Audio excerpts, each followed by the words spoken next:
Est en ligne. Monsieur le ministre, bonsoir. Oui, bonsoir Ibrahim. Alors, une information a circulé un peu partout pour dire que le leader de PASTEF a été arrêté par les forces de défense et de sécurité. Est-ce bien le cas?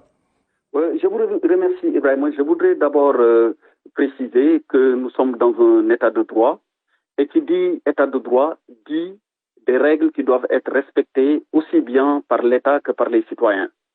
Vous avez entendu tous, il y a quelques jours, le leader du PASTEF, à partir de Ziguinchor, déclarer qu'il va faire une caravane au cours de laquelle des rassemblements seraient organisés. Nous avons vu que dans le cadre de la première étape, il y a eu mort d'homme. La responsabilité de l'État étant engagée dans tout ce qui est garantie de l'ordre public, nous ne pouvons pas laisser des personnes qui, pour quelque raison que ce soit, ou pour l'expression de quelque opinion que ce soit, faire des rassemblements sans pour autant que les règles minimales d'encadrement soient respectées. Et pour ce faire, il fallait d'abord faire une déclaration, premièrement.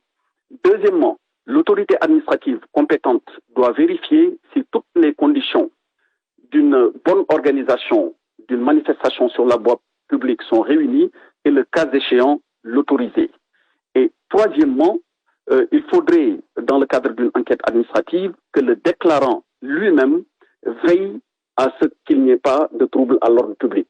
Toutes ces conditions que je viens de décrire ne sont pas réunies pour des processions de la nature dont a voulu qu'ont voulu organiser donc le leader du PASTEF et ses partisans. Pour toutes ces raisons, j'ai sorti hier un communiqué pour rappeler les règles qui gouvernent la matière. Malheureusement, on a vu que donc militants du PASTEF ou bien leurs leaders persistaient dans cette voie. Et on a vu les conséquences que cela a entraîné. Il y a eu mort d'homme à Kolda.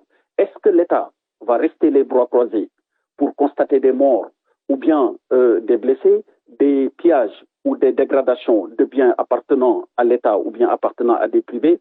Mais la réponse ne peut être que négative. Pour toutes ces raisons, que ce soit le leader du PASTEF ou un autre leader, si une violation est apportée à la loi, l'État a le devoir de mettre un terme.